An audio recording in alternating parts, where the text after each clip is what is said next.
understand the economy, you have to understand human nature. This podcast is powered by Acast. How are you doing there? It is time for the podcast. John, you're not thinking I'm looking as fresh as I was on the screen? The gleam is gone, the polish. The polish. It was all that Vaseline on the lens. Okay, so the other day when we He's been on about 10 stone. He's exploded. The other day when we did the podcast on Europe and the euro, we did it and I was away, of course, and for some reason, John and I said, wow, you look really fresh. The thing, and I was thinking, oh my goodness, the whole thing, I've changed completely. It was all that French. It's all that shouting up. It suits you, clearly it suits exactly. you. And now we're back in the basement, back in the HQ, looking brutal. Back to where we were. Anyway, how are you doing there? It's all good. We're going to be talking about the future. We're not going to be talking about NEDs. We're going to be talking about artificial intelligence, John. Because this is the one thing, this can either be seen as a transformational technology that's going to completely change the world, or it's seen as a dystopian technology that's going to reward the very, very few. It'll create what they call about, again, the digital divide, inequality. Those with access to the technologies are going to become very clever, and those people without access to the technologies are going to be left behind. But it depends who you talk to. I mean, Elon Musk, I saw recently. Your mate. He said that AI will come for everybody's job in time, which I just thought, oh no, I like my job. Well, I mean, it is. It won't come for your job because actually, I'm going to push back on this. What it will certainly do, it will certainly eliminate a number of positions that are factual, data led. So the data analyst, which was the job that became the job for younger people to have. It was a job that didn't exist when we were young. Yeah. It is now the highest paid job. That'll go. Because obviously if it's data driven, the robot will do it better. Yeah. But what you'll see, and again, I'll push back on this on Musk, is that I suspect, now just by the way, Elon, you're being pushed back here by Dave McQueen's podcast. Are you listening, Elon? We do a Joe Rogan, you can get really stoned. Right. Anyway, emotional intelligence, sensitivity, human emotional intelligence will be elevated. Because when you think about it, if the IQ can be done by a machine, the EQ, the sensitivity, the emotional, what I would call the whole human, will be elevated. So lots and lots of people whose skill sets have been bullied by IQ will possibly become much more relevant in the future, because they will have those broad sets of social skills that the robot cannot replicate or will not be able to replicate. Yeah. And I think that could be quite an interesting juxtaposition in the future. The way I think of AI is look at history. I've said it to you before, is that I do think it's going to be a bit like the printing press. Yes. A technology that changed humans' IQ. So the printing press, by making printing, books, literature, literacy more available to more people, much, much cheaper, created an entire generation and many subsequent generations of literate people. And that profoundly, profoundly increases the IQ, or increased the IQ of people in the 16th and 15th century. But what it also did was it led to lots of questioning. It led to the Reformation. The Reformation then led to mass religious wars in Europe, not just in Ireland, although we kind of haven't got over that in Northern Ireland. But if you think in Germany, the 30 Years' War, the French Civil War, the English War of Reformation, etc. So in a way, what the AI of the time did, it liberated humanity, made us more literate, increased our IQ, but by doing so, triggered a whole series of events were completely unforeseen. Completely unforeseen. And interesting to talk about the AI and the jobs. I was looking at, for the book on money, there's a chapter on the printing press and the economic impact of the printing press and the financial impact. But the salaries of university professors in the 15th and 16th century went up dramatically as more people wanted education. But interestingly, the salaries of those professors and lecturers dealing in the classics in ancient Greek and in history went down because people were less interested in the classics, and the salaries of professors pushing the boundaries of maths and science went up because the very act of literacy triggered a sort of a scientific revolution in people's head. And if you think about the Second Renaissance, it was a scientific renaissance. If you think Leonardo, kicked off with Leonardo and then Copernicus and all that sort of stuff, right? So that speaks to, as the Americans say, that speaks to Elon Musk's point about different status changing. Yeah. But why don't we, John, go to New York and talk to Eli Noam? Eli Noam is Professor of Economics and Finance at Columbia University. He is on the forefront of thinking about where technology changes society and how AI is going to change society. He was also on the American President's Committee of Advisors for Information Technology. So he's at the top level, and he's coming to Dalkey next week. So let's go to New York and talk to Eli Noam. Now, AI is this subject that is, I think it's fair to say, it's in the ether. Some people know what it is. Some people tell us it's going to be all okay. A lot of people are afraid of it. And you know what? Sometimes we need to talk to a real expert. Now, an expert who's going to be coming to join us at Dalkey next week on this very subject is Columbia University Professor Eli Noam. Eli, how are you? It looks, it's I can see the sun is shining in New York. The birds are singing. All is good. We have a beautiful early summer. Wonderful. Eli, I'm going to get cut to the chase. What exactly is AI? I know it's a very basic question, but it's a question a lot of people want to ask, because a lot of people we are consumers. We're not really producers. We don't really know what goes in. As Bismarck used to say, if you want to understand democracy, it's a bit like trying to understand what goes into making sausages. Maybe it's better not to understand what goes into them and just actually eat them. Right. AI, what is it? I'm with Bismarck. People kind of hear the term and it's been around, it's very trendy. So they can think there's a particular, very specific technology like a car, an automobile, an airplane. But it's not. It's really a field. It's more like transportation. It means that a lot of people, computer scientists, companies are trying to bring in computers to help us make decisions intelligently and knowledgeably. It's not really more than that. But again, I mean, that's kind of, it's both vague and practicable. Let's say the example that many people have is something like ChatGPT, right? Where you can put into this computer, write me an essay on the economics of AI, and Bob's your uncle, lo and behold, out comes an essay. And you can even write me an essay on the economics of AI in the style of David McWilliams, which has been done, by the way, John. How's it? Yeah, which is kind of scary. But Eli, let's go, people know ChatGPT. What I always know, the only thing in AI I know is using spell check. That's my AI, right? That was my basic AI. But explain to me where we are, where it's likely to go, how it's likely to affect people, the threats, the opportunities, the upsides, the downsides, because people are a wee bit nervous. People are nervous, but in some ways, it's part of our human DNA. When we lived in the caves, we were worried about some outside species, bears, and then dragons taking over. And kind of once we defeated the bears and the dragons, we still kind of worried about other species taking over. So the notion of the machines, intelligent machines, becoming all-powerful has been around for us. And if you look at literature and myth, there's always been the Sorcerer's Apprentice, the Golem of Prague, Frankenstein's monster. There's always something hugely human-created that takes over and makes us humans, conquers us, makes us almost kind of like the enemies. So there is that great fear. And consequently, when it comes to AI, we have invested this technology that kind of has been around for decades. Really, computer science, much of it is kind of variations of AI.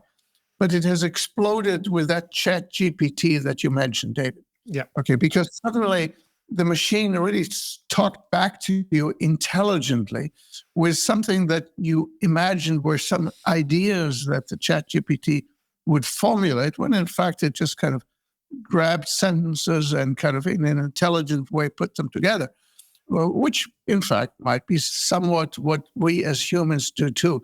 But there's no thinking here. There's assembling. It's basically just a giant cut and paste job, if you think about it. Okay, but the giant cut and paste job is being celebrated by its proponents as transformational. So explain to me the transformational power of the super intelligent robot. Well, And again, in economics terms, in our business, the economics of this super intelligent robot. there are several reasons why people are celebrating this technology or fearing it. On the celebration, partly, there's always be technology enthusiasts who think that some new technology will bring in peace and prosperity and no more wars and so on and so forth. Then there are the more, let's call them kind of more economically minded people who think that this is something which investors would like to hear.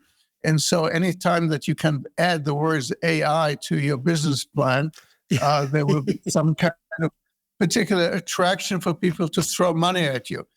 So that will be a number two. And then number three, there are some genuine people who believe that this will enhance productivity, such as cars will be able to drive more safely and more effectively, that medicines could be found more effectively, and that traffic and air traffic could be led and controlled in a more effective way. So there are some real good applications. But then there are also the doomsayers. And for every Pollyanna, there might be kind of 10 Cassandras right now. And so there is this collective hand-wringing going on around the world, which kind of fears AI taking over in the same way that our ancestors feared the bears and the dragons. And so people are worried about inequality, about privacy, about a loss of jobs and replacement of people. And it's a very long list that includes inadvertent, uncontrolled starting of nuclear wars, economic meltdowns. It's a very long list of people. And many of these fears have some truth in it, but in the aggregate, they make us enormously fearful, and we look only at the downside and we don't consider the upside. Now, in your career, you have been asked by the President of the United States to be on IT technology advisory boards for the United States, talking about how the United States deals with technology, what the policy implications are, what the regulation is, what the opportunities are. But again, back to this idea of the threats, the ownership, etc. When you look, given your background in economics and your background in finance, and given your experience at Columbia, when you look at AI, what sort of future do you see? What sort of applications do you see? And where would you stand on the Cassandra versus Pollyanna worldview? Very good question. Very good question. So let me try to answer this. I think on the whole, while there are fears and justifiable fears, they can be dealt with. I have no fears that this technology will take over from us. Okay, well, that's important. That's very important, Ellie. That's very important. Let's plow that furrow a little bit more, because when I go online or when I'm, searching about AI, one of the major catastrophes that is predicted by certain people is that these robots will take over from human beings, that we will not be able to control them. Well, I think that is a fear. It's a common fear, but it's not likely to happen. And the reason is that people, human institutions, will not want to be squeezed out of the decision process for a variety of reasons. And they will have controls and insist on controls. Some of those controls will have to be put in by law, and some of it by self-preservation by corporations, companies that kind of don't want to become liable for things that go terribly wrong. So there will be clearly a kind of, in all of these things, fail-safe type switches, on-off switches, which you can push and pull. And some of them, in fact, will be controlled by other AI that can sense that something is going wrong. That, of course, creates some kind of engineering issues because you have to keep these systems apart from each other. And there's no guarantee that these things will always function and function flawlessly. There's no guarantee for that. The probabilities, however, will be very low. And one always have to consider what's the alternative. Are humans infallible? Have not countries and companies made many, many wrong decisions? Have not people driving a car plowed into other people. This happens all the time. And we've kind of gotten used to it. And so on a very small level of probability, these systems might go wrong, will have accidents of various kinds. But I think that humanity as a whole is not going to be put out of business. Now, Eli, we're doing a topic, and I'm chairing it, and you're going to be the premier guest on this panel, which is called the AI and the Wealth of Nations at the Dalkey Book Festival next week. And what we're talking about is that over all of human history, economic progress, and to a degree then human social progress, has been allied with technology. Okay, so technology has been our partner in progress, in productivity spurts, generating this notion of wealth, which we then have a choice, what do we want to do with it? Explain to me your vision of AI and the wealth of nations. Now, by the way, apologies to Adam Smith, we've robbed your title. Explain to me, Eli, AI and the wealth of nations. Well, simply put, AI makes people individually and collectively more productive, makes them be better participants in society on many levels, makes societal decisions smarter, more fact-based, perhaps less emotional. And we can argue whether that's good or bad, but certainly from a pure economic type decision calculus, it's likely to make us a more rational society. Now, I'm not saying that a wealthier society is necessarily a better society. I'm not that kind of an economist. But I believe that it will make us a richer society in the sense of production processes, distribution, financing, all these economic activities that right now are being conducted by individuals who have emotions and have fallible feelings, and they have to go to sleep, and they're tired, and they kind of and these machines, in some ways, they hum along 24/7, and they've been programmed not to do hopefully not to do certain kind of negative things, but on the whole, they will make decisions for society on the very small level, not on the high level. I would not agree to that. But on the small level of economic processes that will make us better off and healthier and wealthier. John, you have a question. Eli, can I just ask you, just in terms of, say, financial markets, which, could be seen as more or less a casino driven by the kind of irrational human, where it's kind of driven by whims and biases and all that kind of stuff. If AI is introduced and used more in the financial markets, in trading and stuff, what will that do to markets? Well, that's an excellent question. First, let's kind of understand that AI already has been used considerably by financial institutions, because they all understand that it's not just important to make the right decision, but to make the right decision faster than anybody else. And so to buy or to sell before other people do so. And so there's already a considerable amount of analytical software, which is basically AI, analytical software in the financial markets and in the markets themselves, which are not anymore traders waving their arms in order to establish a price or establish an order. But these are kind of computers that receive orders from all around the world and kind of execute them instantaneously. So I would say AI is already there. Now, it's getting better and smarter, but it is largely something that will be available to virtually everybody. Large financial institutions will all have it, and therefore all their clients will have it. So the markets that already, financial markets, that stock trading type markets that already are fairly efficient, will be even more efficient. That said, what's the downside? The downside is that as we give more and more influence to these machines to do the trading, and people in effect step back and let the machines negotiate with each other, that at some point somebody might maliciously or by mistake or in some way in which the system, which you don't understand, something will go wrong. And that is always the issue why we're kind of, in fact, having these conversations, which is, what happens if something goes wrong? And it goes wrong, and the consequences could be a financial meltdown. the problem is that these things could also happen without machines, and they have happened in the past without machines. And in fact, you could use those AI machines in order to identify in split seconds what is the problem. Is it some malicious attack coming from some hostile country trying to destabilize the economy?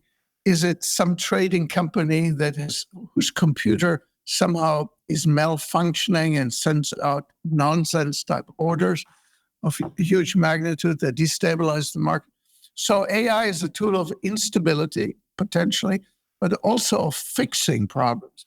And that issue that AI can be used to fix problems, not only to create problems, is something that some of the critics overlook. Let's talk about, Ali, the ownership, because I mean, again, John and I, we do a lot of economic history on this podcast, and we can go back to the South Sea bubble and go back to all the great crash as kind of human error driven financial crises. We've also spoken a lot to Michael Lewis about nano trading and all that sort of stuff, where technology is. In the old days, years ago, I worked in a bank in London, and it was exactly that. It was the traders roaring and shouting with their little ticker tapes and their bits and pieces, and it was a human activity. Now, apparently, trading floors are silent places. Whereas when I was working there, it was chaos. It was great fun. But let's go back to the idea of the ownership. So what I think a lot of people are worried about is who gets to own this transformative technology. And when people see those AI companies now worth tens of billions and they see investors' money going in, they think logically, okay, well, look, if these guys are spending so much money, they're going to spend money in the hope or in the assumption that they're going to own the technology indefinitely.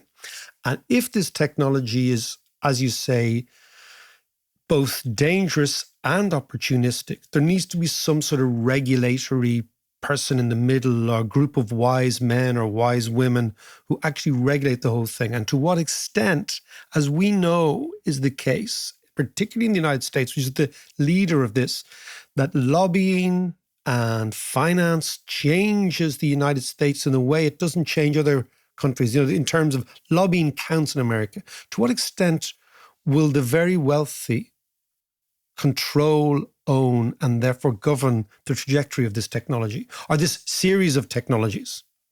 Okay, this is a very fundamental issue. Absolutely. But let me try to address it from two angles. One, there will not be one AI controlled by one company. It is true that on these kind of larger models, there's the economies of scale are such that there's probably going to be, as in many digital activities, fairly concentrated market. Like in search, there are only very few companies, in particular Google. And in most other digital activities, we have fairly concentrated markets. So there will be only a few.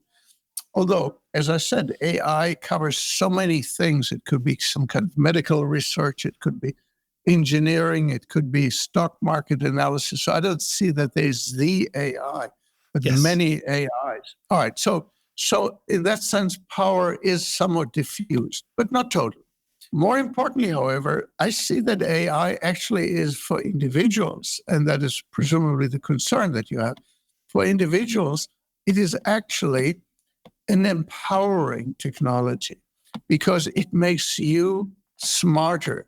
It gives you what could be called a digital assistant who is there toiling for you 24/7 and controls access to you. So not everybody can just send you information and brainwash you.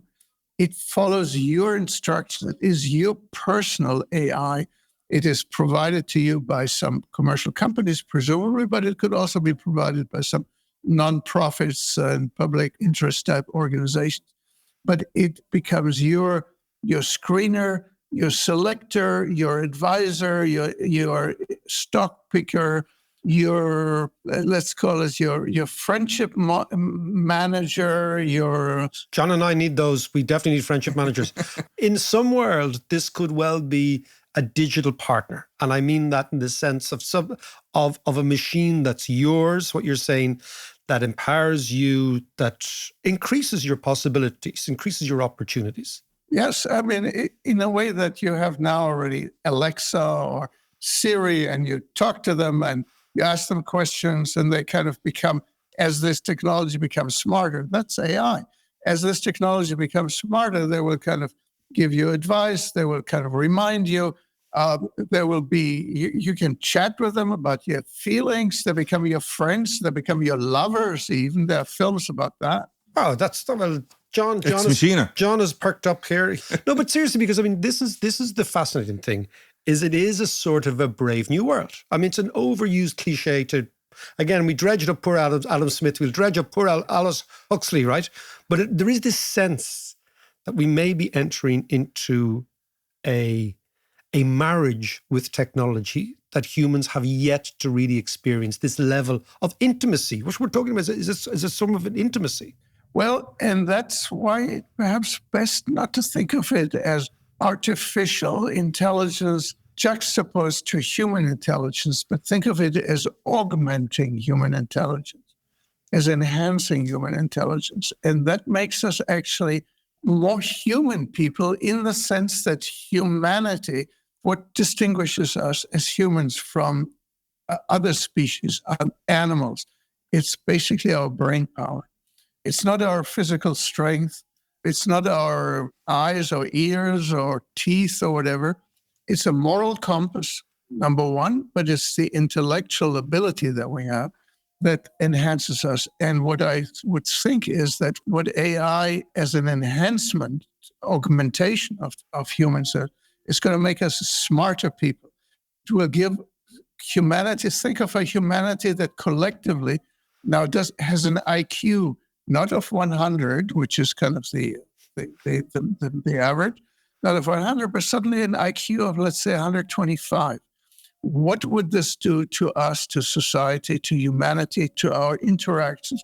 Not necessarily all good, because the other part of humanity, which is the moral compass, that I don't easily see that can be given over to machines. That seems to be quite unique to us.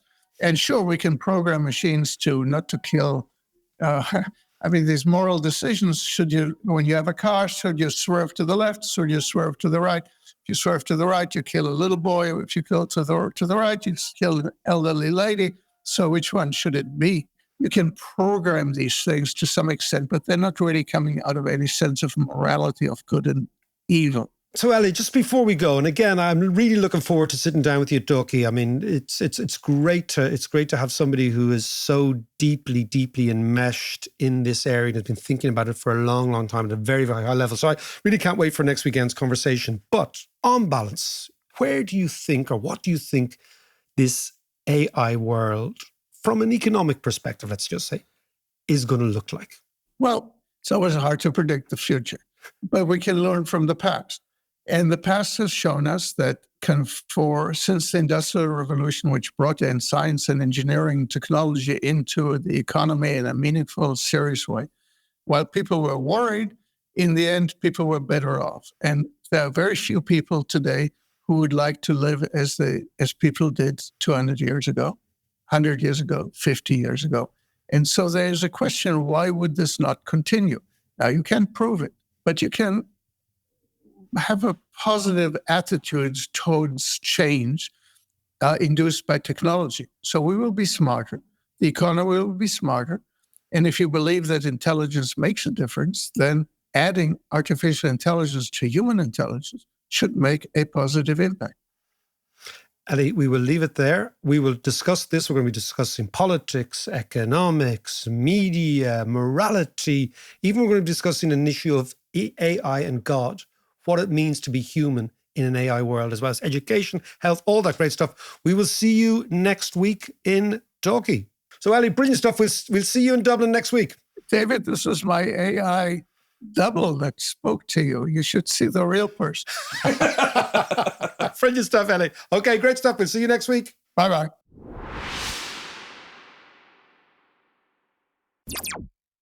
Do you know, it's actually really good to get somebody on who actually knows what they're talking about. Oh, you're absolutely right, isn't it? I know we're both of us, by the way, we're down here in the HQ, both flabbergasted by somebody who actually knows what they're talking about. Yeah, because everyone's talking about AI and loads has been written about it. But, it's actually getting to that fundamental thing of what is it? What is it going to do? Yeah. But the thing that he was saying there that kind of caught my attention was the fact that, like, there's lots of criticism about AI, but AI is there to enhance and fix as opposed to cause chaos and destroy. Yeah.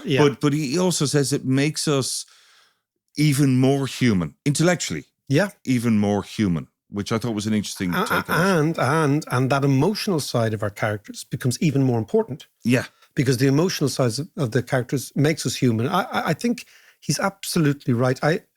What I like is this notion of comparing it to kind of Frankenstein. So there has been deep in human DNA a fear of technology, a fear of the machine, of the other taking over.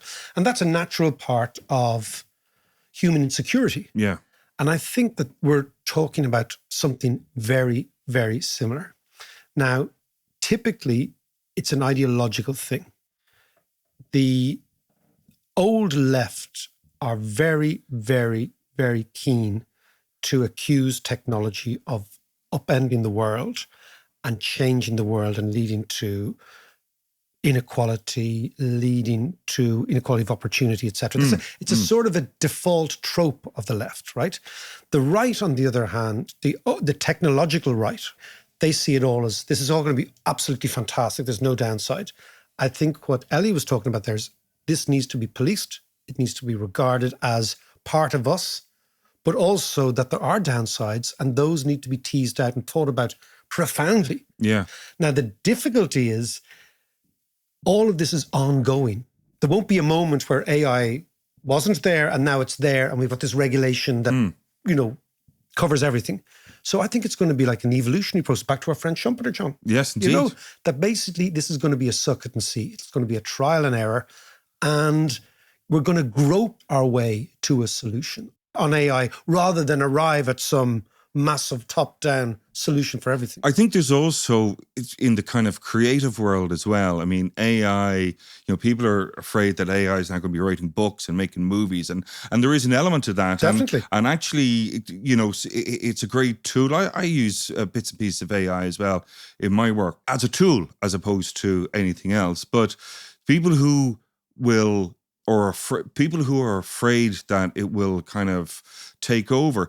I think there's an element of, I don't know how much you use ChatGPT. I used it in French last week. Do you know what I used it for? For la vie sexuelle des grenouilles. I wrote an essay on the sex life of frogs because they kept me awake at night. You were saying.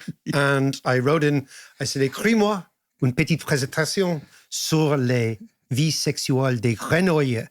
Okay, and out came an essay. But did you know about? No, stop. You know when the guy when the frog makes the big bullfrog makes the noise? Yeah. Right? The big croak, right? Yeah. That's obviously for the female, it's trying to attract the female. So the females, the fellow who can sing deepest is the best lover. Yeah. That's the whole thing about it. I had no idea. Paul McCartney was writing about that in his frog song. So he was. But my point was... Okay, get back to AI. My point was that actually right now it's a new thing. It's a novel thing. And the novelty of being amazed at an amazing French essay on the sex life of frogs. Yeah, John's about to go off now, try croaking around Dunleary Main Street. But the thing about it is, if everyone is thrown in the same questions and the same information, looking for the same information back, it is the fear of the generic, of the bland that we're going to end up with. I agree with you, right? The generic, the bland, all that stuff. It's basically what we used to call garbage in, garbage out models. Yeah, right? Yeah. You stuff the garbage in, you get the garbage out. That's econometric modeling is all about that, right? It depends on the stuff you push into it. Yeah. The sort of stuff you get out of it. Yeah. But ultimately, I think we are on the cusp of a massive technological transformation. And I think it's going to be fascinating to see which way it goes. And we will be discussing this next week. Actually, and by the way, John, on our podcast, we've got a live podcast next Thursday. Indeed. Live podcast next Thursday. John's going to put in, give me 10 questions in the style of the Dave McWilliams podcast about AI. We'll talk to you next week.